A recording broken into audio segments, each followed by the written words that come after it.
All right, so when you get into color, we haven't even really talked about color yet, so this is kind of like new. I'm gonna kind of like just talk about the different vocabulary that you're gonna need to know.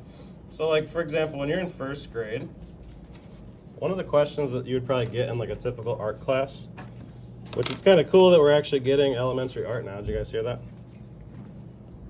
Did you hear that news? Okay. Anyway.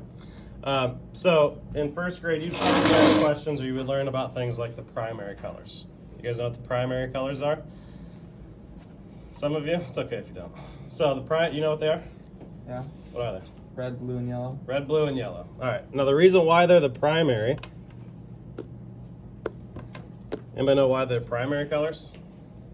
What does primary mean?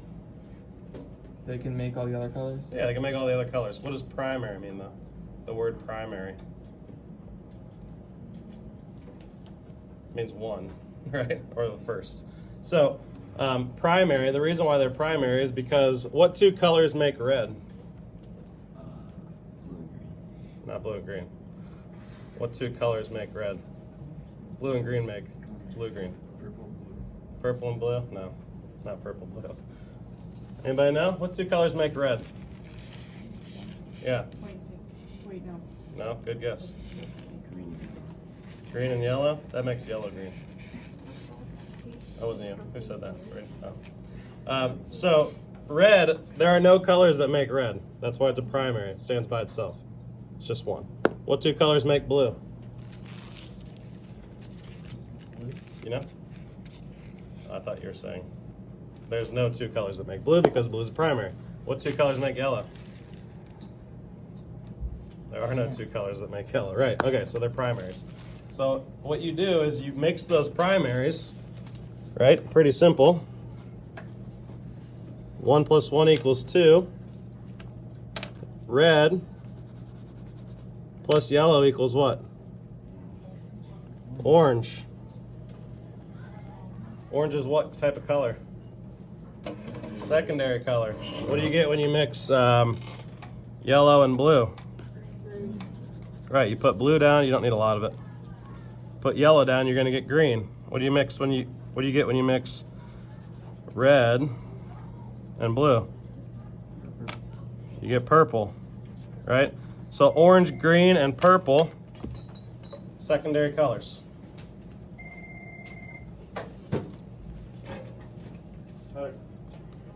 Yeah. Okay, cool. That's not good for the video. Anyway, so you got primary, primary, primary, yellow, blue, red, and then they mix together in different ways to make all the secondary colors. Okay? So that's kind of the first thing that you have to understand. We'll talk more like when we get into this about complementary colors, analogous colors, all that good stuff.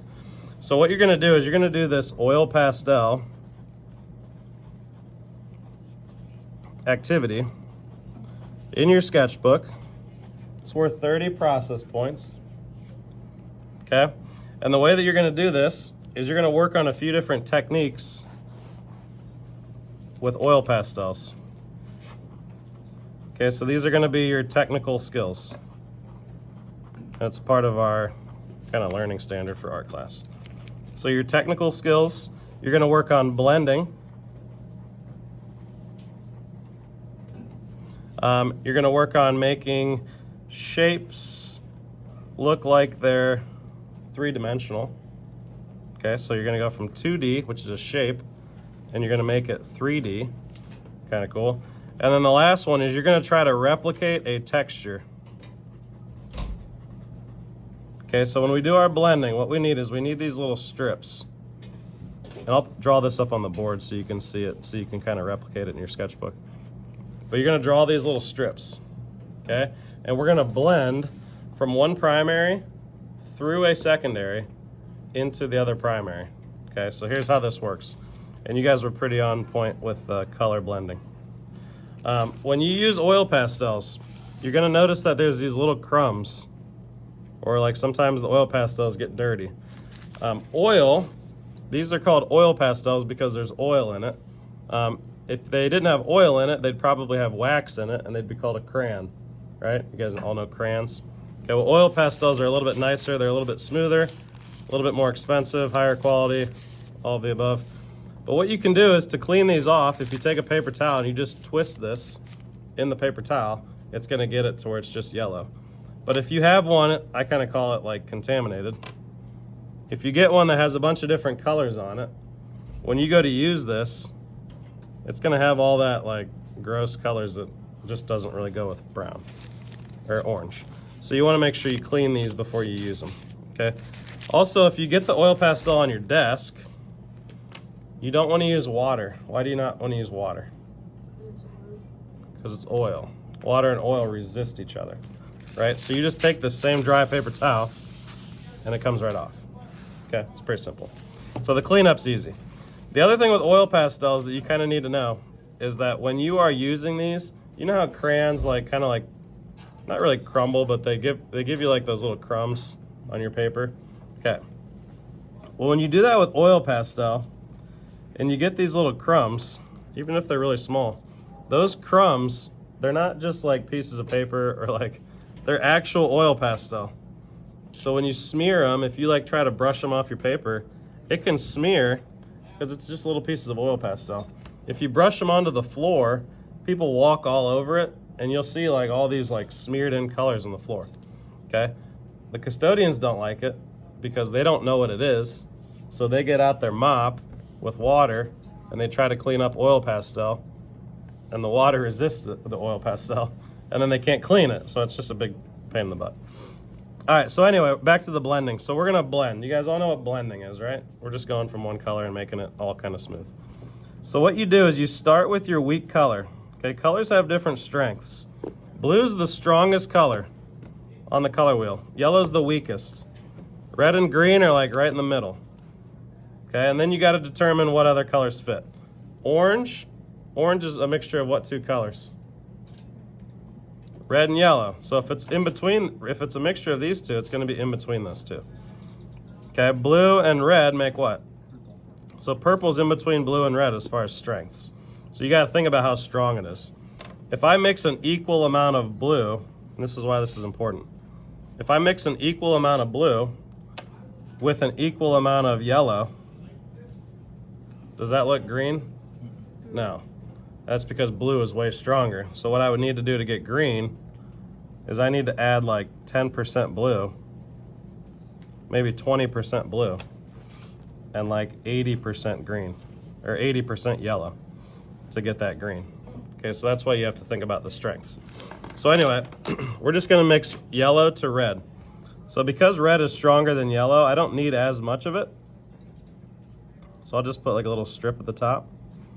But then I'm gonna take my yellow, I wanna clean it because it's got that green all over it.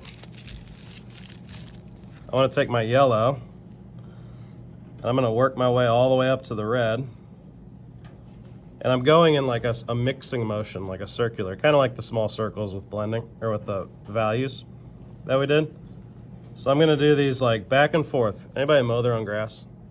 You know how if you have like a push mower, you just go back and forth? Okay, so it's kind of like the same concept. You're gonna go up into the red, and when you come back down in these rows in a circular motion, it's gonna pull the red down the scale. So you're kind of like dragging that red oil pastel down into the yellow. And as you do that, it's gonna fade through red-orange, which is another one of our colors. It's gonna go through orange, and then it's also gonna get into yellow, okay? Now you could, if you wanna improve this or just enhance it, you could take an actual orange oil pastel, since we do have them, and you can make this even a little bit better by adding some orange, and then going back in with your yellow. You may need to clean it, and then blend that orange into the yellow. Okay, but we're gonna go through all three different variations of primaries. Okay, so if we already did red to yellow, what's the next one? Red to what? We need to go from red to what? Blue. And then the last one's what? What's the last combination of primaries? Blue to yellow. Yeah, blue to yellow. Okay? So that's how you're gonna do those three. You want me to show you one more? Okay. So I'll show you red to blue. Now you can do this either way. I'm actually gonna put red on the bottom. Oops. Do this red to blue. All right, so remember, which one's stronger, red or blue? Blue is a little stronger. I don't need as much blue because it's so strong. I'm gonna fill in like the top quarter. Somebody answer that.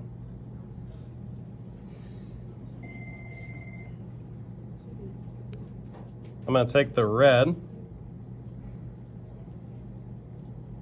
I'm gonna go all the way up to the blue.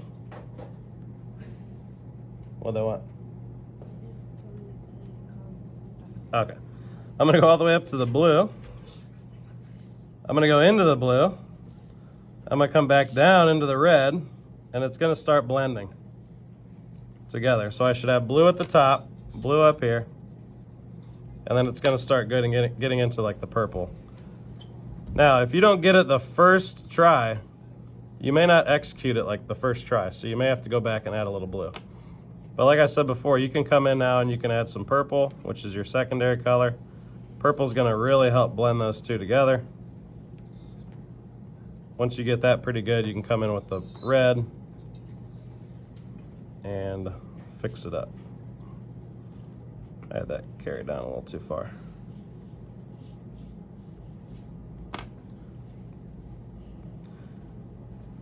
All right, any questions with the blending? Okay, on to the shape. So this is a 2D shape, right? 2D means what? Two-dimensional. Yeah, what does that mean though? Dimensional, what does it mean though? It just means it's flat. So we wanna make it look like it's popping out. So what we're gonna do is we're gonna take this sphere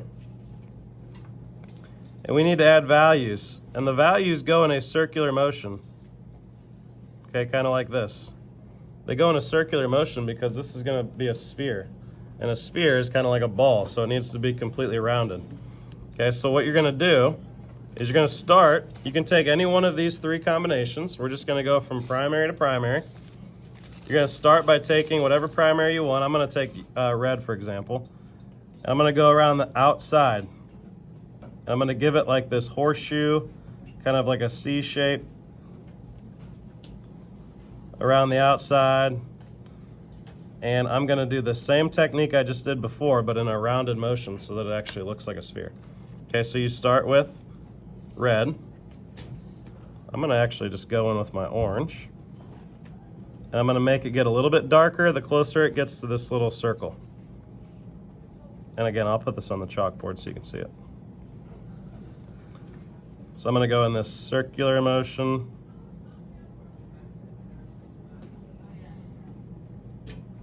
Then I'm gonna switch to yellow. I'm gonna go through my like mac and cheese colors. You guys like that? It's funny. And eventually it's just gonna become yellow. And then the last thing I'm gonna do is I'm actually gonna add a little white, because the white's gonna give me that nice reflection. Okay, and you can kind of see that it's starting to look like a sphere. Okay, anybody know how to make red darker? How do you make red darker? Add blue. You add what? Add blue. That's a good idea. You could add blue, but what's that gonna do? It's gonna make it purple. How do we just make red darker?